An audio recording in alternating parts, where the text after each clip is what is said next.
Yes, sir, baby. On the radar. Yo, special guest in the building. Trap Manny, Highbridge. What up, bro? Let's go, man. Welcome to the show. Thanks for having me, man. Appreciate it. Trap Manny actually hit me up first.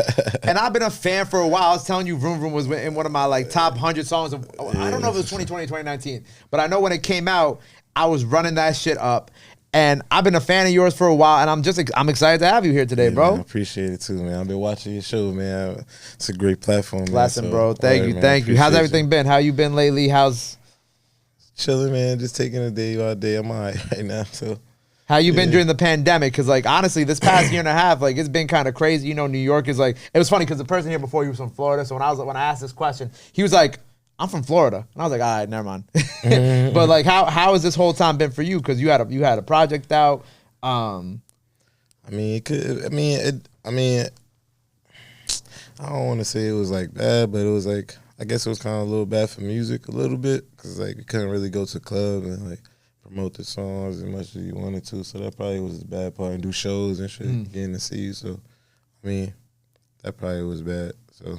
You said the club, and I had this, and I want to get your opinion on this because I had this conversation with some people here yesterday. Do you feel like the club scene, well, obviously it's different now because of post-COVID and whatnot, but do you feel like the club scene is still like a viable place to break records? Like, what is your kind of thought on that? Yeah, of course. Like, I mean, the people got to see you. Like, you drop a record and it's going, they want to see you. Like, you know what I'm saying? Make your face in the club. That's a big thing, I think. Like, you know what I'm saying? Big priority you do when you drop a record, you want to be in the club. You gotta show face. Yeah, it's like, so they know that your song is out. They know that you out and about, moving around. You talk to people. You know what I'm saying? Connect. Yo, I got this song out, so DJs get the chance to play your shit. Right. I feel like the only downside right now in New York is that like I know a lot of clubs got shut down. Like even before the pandemic, when they were just shutting down a lot of uptown clubs left and right. Yeah, and then of course during the pandemic and whatnot, everything kind of went from promoting your records in clubs, radio, stuff like that, and then just going right on TikTok. Yeah. I see TikTok like kind of help a lot of artists with music too. I'm not too TikTok. You gotta get on TikTok, bro. You I just try. I just started today, so but I'm like I'm not really too TikTok savvy, so I gotta learn how to work that shit for real. Cause I feel like you got a couple records that could definitely like go on TikTok. Cause you know people will also make like the edits of the records. They'll add like a little something like I don't know some talking or some other stuff. And then I be seeing. I don't even watch TikTok like that, but like I got two like assistants. They like my two little daughters, and like they just helped me today. Your assistants that are also like your daughters. My little daughters, they like younger than me, so they be putting me on to TikTok. They like, yo, you gotta make this. So I'm like, I bet I'll go make it. I feel like it's one of those things that like when you start it. Cause like how I am my night, I'm always like scrolling through TikTok. Cause I'm a comic book fan. So like what I'll do, I get on the comic book side of TikTok, so I'll deadass just like sit on TikTok and watch like comic book videos for like a half hour before I fall asleep. It's cool because it'll cater like whatever you're into, like whether it be like sports, basketball, shit like that, like 2K, whatever. It'll give you like those type of videos too. Oh, okay. You see, I didn't even know that. It learns about you. Oh, I didn't know that. So yeah. So I'm gonna learn. I'm gonna learn though. I'm gonna definitely learn. It's kind of creepy though. I'm not gonna hold you. Cause like it'll know like you know when the Marvel shows are out on Disney Plus, it knows on Wednesdays to give me videos about them. That's creepy. So like you be waking up in the morning. Yeah, that's weird. And like no funny shit. This ain't even a joke. They'll spoil it because like people will watch it at like 3 a.m. when it drops, which I think is fucking insanity. But I'll get up at 7 a.m. I'll open TikTok or like maybe I'll go post something on the radar TikTok and it'll be like a video right there like Easter eggs and I'll be like, yo, I just woke up. Shit, like chill. But like it's interesting because like your fans, right? If they're like, okay, I'm a big Trap Manny fan, they'll show them Trap Manny video. I'm sure you got like you definitely already have a hashtag on there. Yeah, you definitely have videos on there. Your songs definitely got videos made to it. So I think as you move forward in your career, like the TikTok shit is mad important now. Yeah, I see it is. It's like highly important right now, like to try to get the song on TikTok. I mean, look at Coyle Ray, not the. Yeah. Shout out my sis Coy. What up, sis? Coyle Ray. She got mad hits off TikTok. Word, that shit is just like when she do it, it's just like going. Exactly. What was it? No More Parties, Twinning Them, Big Purr. Yeah, that Twinning Them I see is going crazy. That shit hard too. But TikTok is definitely the way to go. Yeah. And why I'm also excited to have you here is because like I find your story very interesting. Because I watched a bunch of interviews, I've read the articles, you know what I'm saying? Like I think that that your story and what you've been through in your life is, and to where you are now, is inspiring. You know, like to doing jail time, to doing the music and being able to be in this position is of course a blessing. And I kind of wanted to get like the beginnings of this story, because I feel like people haven't really asked you about like the beginnings of how you got into music. Like I feel like I haven't really gotten to see too much of that. So how did that kind of happen? Like I was like locked up in this like boys home type shit. It was like a group home and shit. It was this kid. His name was Denzel. He used to rap and shit. So he used to rap and play ball. Mm-hmm. He was better. I think he was better in ball than he wasn't rapping. He was like okay, but at that time I used to be like inspired by him. Like he used to rap. He used to be like really good at that time too. But he was better in ball. But he was really good at rapping too though. But, yeah, we had some like talent show or some shit like that. And like I wrote a rap with him and it was good.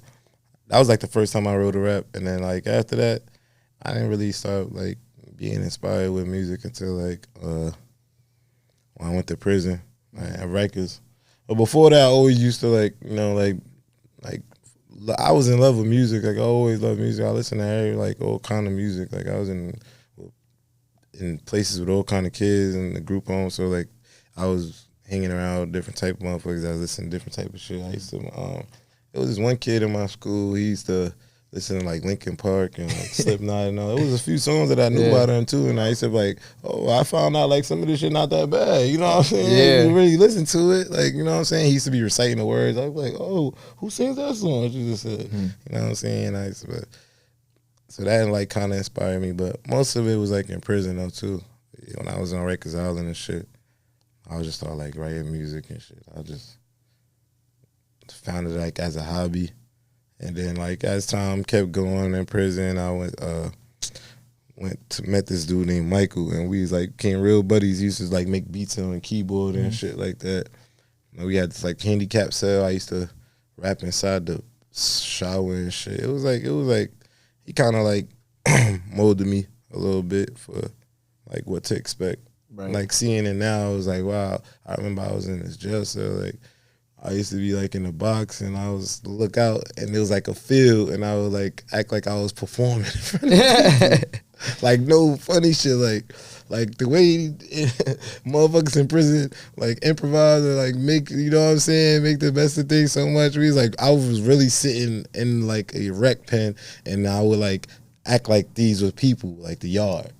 Like, and I would just visualize it was people, and I would just go back and forth like rapping. Like, so that shit really like prepared me to like go on the stage and like and perform, cause like I was doing that shit when it was in front of nobody really. When I was just like practicing, you know what I'm saying? I didn't even know what would happen. So it was like I kind of like prepared myself in a sense, so I knew that I was gonna one day be performing in front of people. So. That's kind of great. Like you kind of like crazy, it like you kind of you really like manifested, yeah. Like you feel what I'm saying. Now that I think about it now, you feel what I'm saying. It was always meant to happen. Yeah, I felt like it. I mean, yeah. And then after that, like I just kept doing it. Like he used to keep it just instilling in me. He made beats too off the keyboard and shit. So like him making the beats off the keyboard and shit. Me being in there with him all them hours in the cell, you know what I'm saying? I really started learning sounds and certain beats and what I like, what makes me jump, like, you know what I'm saying, and the beat, you know what I'm saying? So that's a lot that like kind of with beat selection and what I want to do, whatever. And then he used to rap too, so he used to coach me on certain shit, say this, do it like that, like, you know what I'm saying?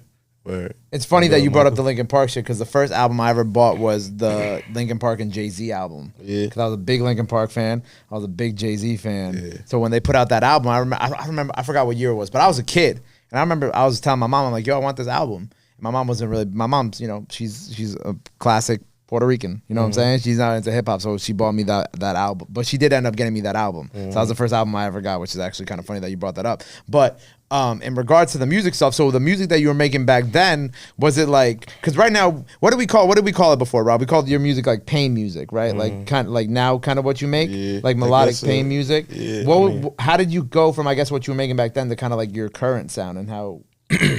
I mean, like I listen to everybody, so like you know what I'm saying? It's just, I wouldn't say like pain melodic shit. I got a mixture of everything. Like I ain't like one boxing artist like, yo, he just do this kind of music. If you go through my like catalog, catalog I have, like I got mad different shit that you like, you know what I'm saying? Like Vroom Vroom Vroom, you feel what I'm saying? That's really catered for the ladies, you feel what I'm saying? That was like a situation.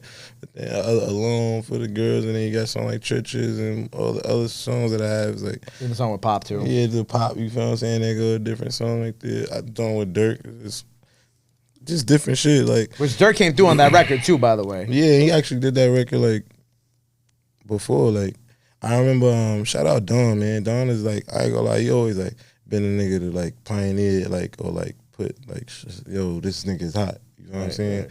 Like he did that for me. He did that for B Lovee. So like, in the beginning of shit, like even when I first was like, I always used to bring my shit to Don anyway. Like after I used to make a couple songs, whatever, I bring it to him and let him hear it first. Like before I was like even like rapping like that, while I was still like in the street, I see him on the block like, yo, I made some shit. You want to hear it? And I let him hear it. This is like on some regular block shit when they was like really taking it serious. He'd be like, yo, that was fire, bro. Like, nah, for real. I boom. A couple times later, I was like, you know, that shit. So like, Don kind of helped me too. But yeah, as far as like Dirk and shit, yeah, he did that song like in the beginning, like when I first started rapping, and Don introduced me to him and shit. We was in the studio when I was doing Alone, and then I played Empty the Clip, and like Dirk was like, yeah, that song was hard right there. Yo, he got some fire. And Don was like, yeah, and then like a couple months later down the road, I think I did the hook to that shit, and Don like sent it to him, and Dirk just got on it. So that was just like love. That's fire. When we're recording this tomorrow, I'm supposed to have Don up here because obviously he's got the new project out, and that's something I want to give Don some flowers because of that. You know what I'm saying? Like give the man his flowers for always being someone to help the next artist. You know what I'm saying? Yeah, always. You feel me? I was in the streets for real when I was, and I knew him way before this. So like, you know what I'm saying? I was in the streets for real, and he like, yo, come on, Trap. Like, nah, that shit's hard. I forgot. I remember the first like the moment when I knew that he was like, nah, Trap, you guys. I think we had a song. I had did a song, and he had did a song. Yes, said some shit like Red and Blue Shoes, like red, with Louboutin, and I had did a song too, and I had said some shit like that too. He was like, yo, I said some shit just like that. I think we was at a show. And we was backstage. He was like, I had said, heard to let it hit it. So he was bopping. He was like, yo, hold on, yo. I said the same shit like that. So he played it for me. He was like, look. I was like, oh. He's like, yo. Mad unintentional too. Mad unintentional. He's like, nah, you nice, Trap. I got you. Come on. He's like, nah, you got to keep working. And I was like, I bet. You know what I'm saying? I was like really all of the little push I needed. I had two other friends, my man Kev and Nino too. They was like, it was like two of the dudes. Like when I came out of jail for real, they was like, we was like a group first, and then like, my man Nino and Kev, we used to be rapping or whatever. And sometimes like I'll go in the studio and I put a hard ass beat on, I make some hard ass shit to it, whatever, and it'd be like after I cook my shit up or whatever, and it'd be their turn. And they'd cook their shit up. They might get stuck, or they might cook their shit up. And they'd be like, play that shit that you did, though. That was hard. Like my boys were. Those my two men. They was like, yo, play that shit you did, though. That shit was hard. He's like, yo, matter of fact, I don't you can finish that shit you did. Word. And it came to times like in the studio where it was like we was going and paying for each other. And it started to come like they was coming and we was paying for me. Okay. You know what I'm saying? Like they wasn't even able to, like, they'd be like, yo, that shit that you did last week, nah, we gotta come back and you gotta finish that, yeah. And word, my boy Kev used to do the same thing. My boy Kev was rapping and he'd just be like, nah, Trap, that shit that you did, I ain't gonna lie, that was hard. Or like we'd do a song and they'd be like, yo, your verse was hard or your hook was hard. I'd be like, all right, bet. And then like they kind of like helped me like put the forefront because we could have came like on some group shit or whatever, but they was just like, nah, Trap, do your thing, like, go ahead, like, it's your time right now. And they like, just let me do my thing. And those my boys, and we don't even speak that much all the time, but those my niggas, they know they my niggas. And those always be like your best friends, the ones that you don't speak to for like a month or two, but when y'all do speak, yeah, it'd be like. we speak though, we don't, you know what I'm saying, every time we see each other, it's always love, like, they know, you know what I'm saying, they know I ain't make that plaque yet to take us all out, but you know what I'm saying, they know that I'm working towards it, so. 100%. And those my niggas. When you talk about like the early parts of your career, because like I had read somewhere about like this Max B cosign that you got, right? When did that happen? Like when did you kind of? Oh, so I was like, I think that was like, and I was probably like right before like the tour maybe. Okay. Yeah, because I had seen it online, but I wasn't. But like there wasn't Yeah. any specification on like when you spoke to him or when that happened. Yeah, I got So a that's what I was video curious of it about. and all that. I was on the phone with him and everything. Like, yeah, Max B. Max B was an inspiration for me too. When I went up north, I was in Green. I was listening to like a lot of Max B. He had a real like strong, I think, energy wave that was like powerful when he was out. Nah, facts. Because I remember when I was 14 in high school, motherfuckers was running around like our shop class. Like we had like one of those shop classes where you would like build shit, whatever. They would be running around screaming "Free Max B," playing his shit in class, like wearing t-shirts. He had a real like. Yeah, 14-year-olds too. We were just kids at the time. You know what I'm saying? Right. And even right now, like the moment he come out, motherfuckers gonna pay homage to him. 1,000%. You kidding me? 1,000, like a million times. Hey, that motherfucker, his cup gonna be running over. Like he should be rich as fuck. Cause like that way motherfuckers is sounding like, you know, that shit is like, you know, even singing a little bit on your song, that was him. Yeah, he trying shit. Yeah, he was a big part of kind of like the inspiration for a lot of artists who try shit, like, you know what I'm saying? That he not a singer. Not at all. Shit. He was smooth on shit though. He was smooth. He was riding the wave on it. You gotta respect it. And he coined a lot of shit. He had swag. He had like charisma. He had, and even with all the like shit that was going on, publicity and everything, whatever, between him and Jim Jones during the time or whatever, like I seen that too. Like he still kept going through that shit. Right. So like that, none of that shit ever stopped him. So that kind of inspired me too. When I was in prison to see him like still dropping tapes and shit, still going all the bullshit he was going through. So I was like a big inspired too. Word. Even like I think French said in an interview, he said that him and Jim are trying to work it out one day. Little by little. Well, being like that being said, right, when you know going through all that and to get into where you are now, and you know you had mentioned like B Love and whatnot, how and obviously I've had like Wody on the show and you know Highbridge, and so how do you kind of like pass on the knowledge that you've gained during this time and everything you've been through to like the new next generation of artists who are young and coming up? Well, I mean, like you just gotta know what you want to do, have a plan. That's what I would say. Like, have a plan. You definitely got to have a plan. And then, like, you know, stick to your plan. You know what I'm saying? Go with your intuition. You know what I'm saying? If something working for you, then stick to it. Don't let them try to deter you from doing something else. You know what I'm saying? And another thing is, like, you know what I'm saying? I'm learning, too. I'm still learning, like shit, I'm learning every day. I just watched Dawn go through a whole situation too. You feel me? So like, I'm learning from him. I speak to him. That's my nigga. I call him and I tell him things and I speak to him. We chop it up and you know what I'm saying. He understand me because I'm still learning too. I'm still like, you know what I'm saying. I'm still a new artist. These things is the lifestyle ain't new to me, but the music and the industry and the business side of it is like, you know what I'm saying, new. But like. Lifestyle and doing all this shit, they ain't new to me, but you also try to like guide these young artists on like the right path too, like yo, like you know, move this way. Yeah, you feel me? Like you know, just try to. I mean, once you get your foot in the door and you doing what you're doing, just try to like focus on the music. That's what I could say, like, bro. You know what I'm saying? Because I ain't no role model. I can't say like, yo, do this and do that, and they know me for doing this, and they see I'm in the street too. You know what I'm saying? Because I be in the neighborhood, but like they know, like they know it's but so much I could tell them, right? Like, but they know like I don't want nothing to happen. Like I want to see y'all win. So like, stay away from the bullshit. Like you know what I'm saying? But word. And you was telling me you got like DMs from you talking to B Love like 2 years ago, and you were like, yo, you got it, bro. Yeah, hell yeah, B Love. He used to post my shit. He posted my shit too. I used to repost him. And then when he started doing music, I always told him like, yo, bro, you is fire, bro. I always told him, yo, you the one. Even when they used to have like, yo, who the best? I used to say, yo, I like B Love better. I swear all the time. You feel me? But yeah, that's little bro. They all of the little bros over there, they know me, Sha EK, all of them. They like, you know what I'm saying?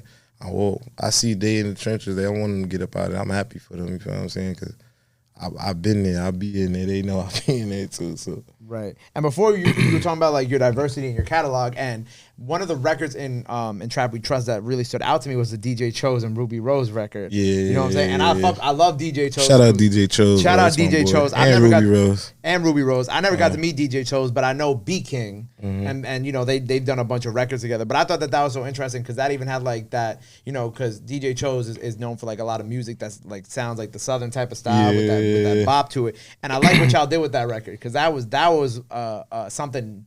Like you said, it was different. You know what I'm saying? It was something that you know you experimented on, you tried out, and it worked. It sounded dope. Yeah, facts.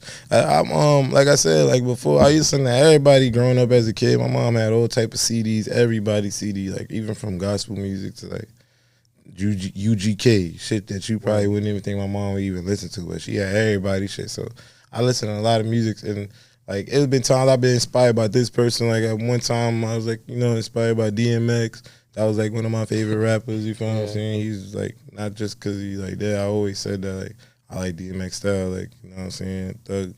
So, like, he was one of my favorite rappers, great storyteller. Max B, I like the way how he, like, just crooning on the beat. He be just, like, riding the beat, he be talking this shit. He try whatever he try, make it sound the best. So that was a good thing about him. And I used to listen to Money Man, too, at one time. Like, when I first got, like, and, like, started making music, too, I used to listen to Money Man, too, like. That was one of my favorite rappers. He still is one of my favorite artists. Money Man, I fuck with him. So as you enter like this next phase of your musical career, what do you kind of want to do next? You know what I'm saying? Really, I'm just trying to find out what the fans like right now because it's like sometimes I be giving for the females, sometimes I could go gangster. So I'm trying to just find that middle ground. Find that middle ground right now and see what everybody's like comfortable with. You know what I'm saying?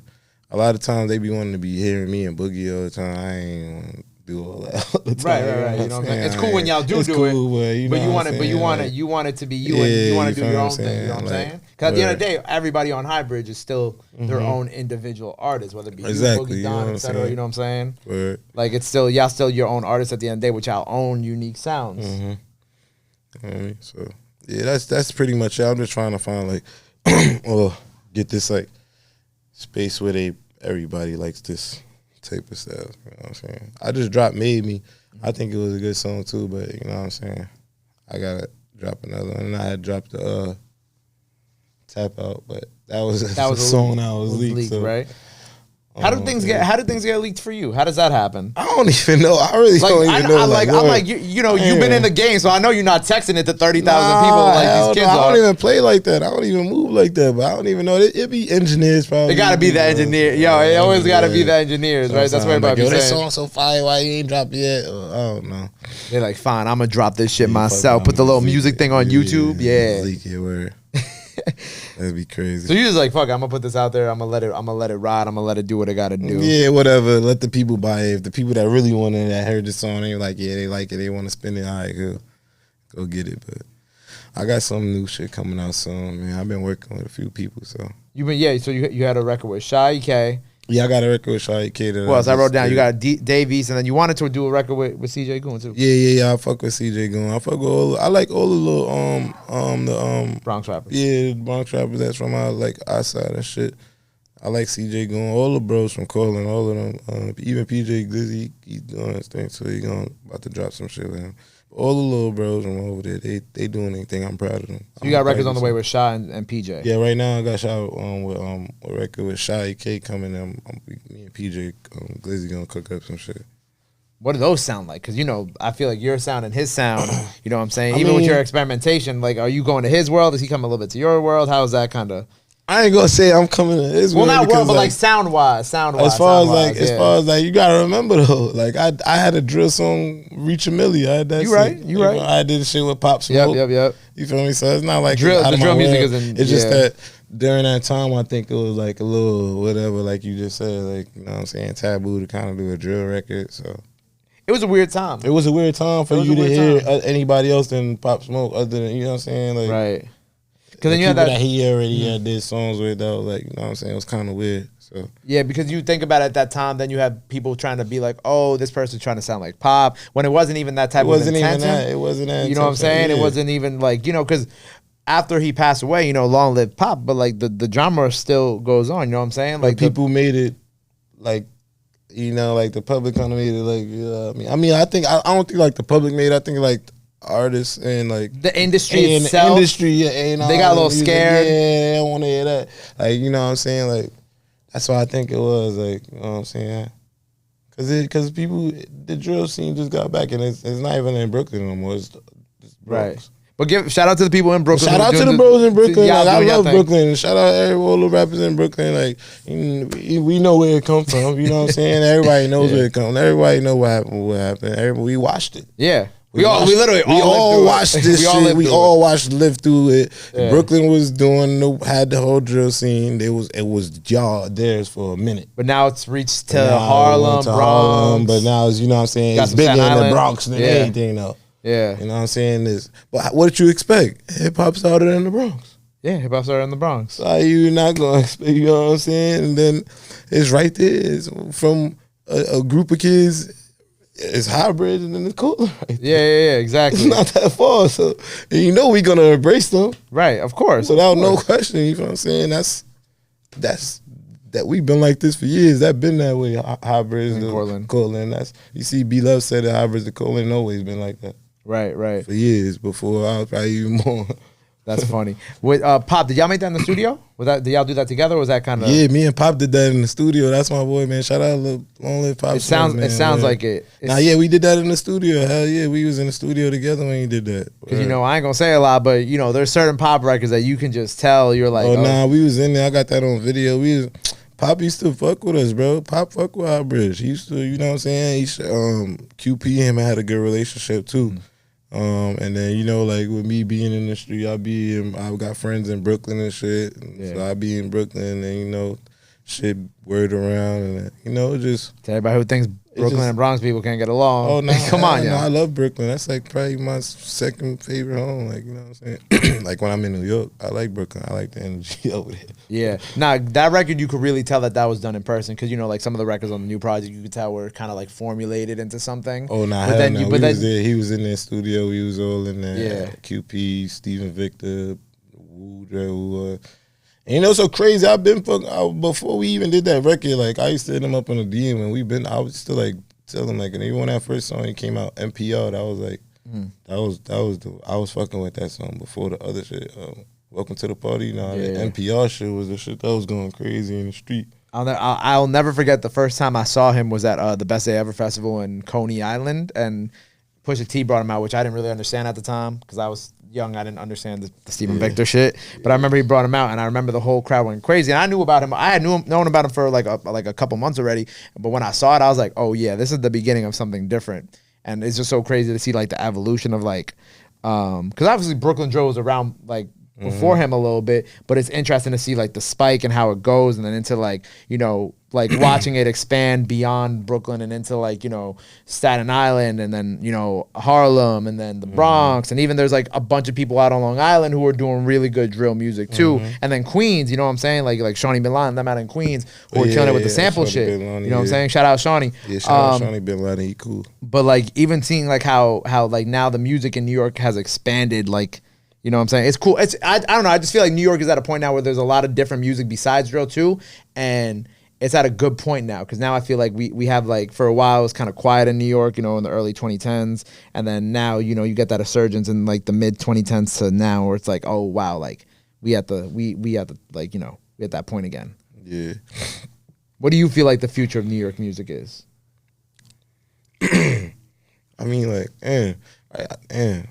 I know that's a big question. It's hard right now because like the drill sound is like just so powerful right now. I mean, coming out the Bronx is just real powerful right now. Yeah. And then I just think like just because it's the Bronx too. Right. It's just like so powerful right now. Like, you know what I'm saying? But like other than that, I can't even really say. Do you think we'll ever get to a point like Atlanta, like anytime in the future? Don't gotta be tomorrow. Don't gotta be a year from now. But do you think? Well, like as far as like were we all working together type shit, or like? Yeah, one day. Yeah, I hate that. I don't like that. Like I don't like that. Like the working together shit. Yeah, I don't like that. Like in New York, is like motherfuckers is not like friendly. I mean, I get it though, cause we from New York. We grew up different. You know what I'm saying? A lot of different that has a lot to do with it though. Like we growing up, different motherfuckers don't trust people. Been New York, you feel what I'm saying? Even in Atlanta, they probably do the same thing, but it's like more like the hospitality is different. We were just talking about Southern hospitality anywhere, before. all the time. Anywhere else outside of New York, like you go anywhere else, they probably say we rude. You know what I'm saying? Like New York people are the rudest people. That's why we probably be so blunt. Like if we don't want something, motherfucker just be like, I'm not doing that shit. And other people probably be like, but I kindly will refuse. You know, so other people is just like that. We like, nah, motherfucker, we ain't doing that shit. Like, ain't got a stink face with it. You know what I'm saying? So like, that's why I think that shit don't be working out. Atlanta people is like they even for me that I had songs with dudes from Atlanta. Lil Duke, my boy. That's my boy. Like they be cool as fuck to work with. But I don't know why it's not like that in New York. Like motherfuckers don't. I think yeah. And then like a motherfucker in New York, like the big one won't come down and work with somebody like small. Like you know what I'm saying? Right. In Atlanta they'll do that. Yeah. You'll see Young Thug do that all the time. Thug does that for everybody. Like I said, I told someone else who was there earlier, I had Thug's artist here, and he was telling me about, he's on the intro to Thug's album, and he was telling me about all the things that Thug has done for him and for other artists. And feel me? Like, bringing you know people what I'm up. saying? It's a lot of like, so that's the thing. Like and it don't be like, yo, I'm gonna do it because like, oh, I'm gonna do it because it's gonna look good because he hot right now. Nah. You're doing it because you probably actually listen to homeboy music. You probably fuck with dude. You know what I'm saying? You got a relationship. All right. And you feel me? Most of that shit be like fake. It'd be like, yeah, I'm gonna do it to make me look good, like I'm helping somebody. You ain't really in tune with the nigga. Right. Yeah. You're not doing it for genuine You reasons. ain't You're doing it for your own selfish reason. Your own selfish reason and for the public eye. But you know what I'm saying? Other motherfuckers, they be reaching out and do shit with you. It'd be genuine. Like, yo, all right, yeah, nah, this motherfucker fuck with me. Like, man, like you just said, the Brooklyn drill scene. I be like, Chef G. He's one of the dudes I used to listen to a lot. I used to listen to Chef G too. I'll fuck with Chef G and them. Like Sleepy Hollow, I fuck with their sound and all that. Cause they was doing drill, but they drill beats is like kind of different. You know what I'm saying? A little bit different. I like they shit too. He reached out to me. You know what I'm saying? I reached out to him too one time, but he reached out to me too. Like, yo, I see what you doing, bro. I fuck with your shit, bro. So that's some real shit, you feel what I'm saying? Yeah. And I watched him. I was watching him, but I wasn't even rapping when he started rapping. You feel me? When he was slim. So, like, yeah, shout out to Chef G, man. Free him too, bro. Yeah, free Chef. Definitely free Chef G. That's crazy. A lot of artists do that with me too. Like, no cap, I be listening to him music. Bro reach out to me all the time. There were times he went to jail and came out, he reached out to me. I reach out to him. So that shit I respect. You feel what I'm saying? You ain't even... You feel what I'm saying? Them motherfuckers be way up here and they be like, yeah, I'll fuck with my son Trap. Well, you know what I'm saying? Like, they tuned in or they know what's going on. Like, I might not see them in my views, but I know that they know what's going on when they responding back, and that's the best part about that shit. You got stories for days, I feel like. Hell yeah, man. Okay. What do you feel like, music-wise? Coming up, so we got these records, we got these singles we were just talking about. When you feel like dropping, when do you think the next project's coming? What are you kind of feeling right now? Yeah, right now I'm just probably finna just drop a few singles, man. See how people react to them, man. You know what I'm saying? I really don't want to like drop a drill record right now, but you feel me? But like it ain't like I wasn't doing drill records before, but it's just that shit is just going on so much. It's just like it's gonna be like right. Another drill record. Nah, I don't think so. I think I mean, if you're talking about the drill records you got with other people, I think it's y'all all work together on the record. I don't think it's like it's like a weird thing. And even if you did drop your own solo drill record, like you've already done drill records, you've got other sounds. I don't think it's as big of a deal. You know what I'm saying? I feel you might be overthinking it. You might be overthinking it. I'll tell you, if you drop the drill record tomorrow, I don't think anyone would be like, yo, why is Trap doing a drill record? People will be like, nah, he valid. It's good. It's Trap Manny. He's been doing it. Yeah, it's like, I just haven't done. I had strayed away from it for a while. I was like trying to do other shit, like, you feel me? But those records are on the way. Everything's on the way. Well, everything is on the way. I got some bunch of new shit. I have been working with a few new people, so like I got some shit coming in still. I can't wait for people to hear it anyway. Well, I'm excited for you to send it to me because I know you said you were gonna send me some. Sure, I know you said you were gonna send me, and I won't leak it. One thing about Gabe, when you send me your music, I don't leak it. That shit stays in my phone. I had a record from like one of the biggest artists in the world. I ain't gonna say who it is in my phone for like 5 months. I don't think that shit ever came out yet, and I still didn't. I have not leaked it. No, it's just been in my phone, vibing, chilling. You know what I'm saying? So, but I'm excited for this. I'm excited that we got to do this today. I'm excited you came. I'm excited, I'm excited that I get to listen to some of this new music, and I'm happy you're in a good place. Yeah. Got some records on the way, some collabs on the way. Shared some of your stories. Before we go, let the people know where they can follow you at. Anything else you want to let them know? Now's the time to do it. This camera right here. Y'all already know it's Trap Manny, man. I can go follow me on Instagram, on TikTok, on all of social media platforms. I'm on there, man. Yeah, and shout out Highbridge. I already know, gang. There you go. You have it. Make sure you go follow him. Go run up all the records out now. And until next time, Trap Manny on the radar. Sheesh. Appreciate you, bro. My guy.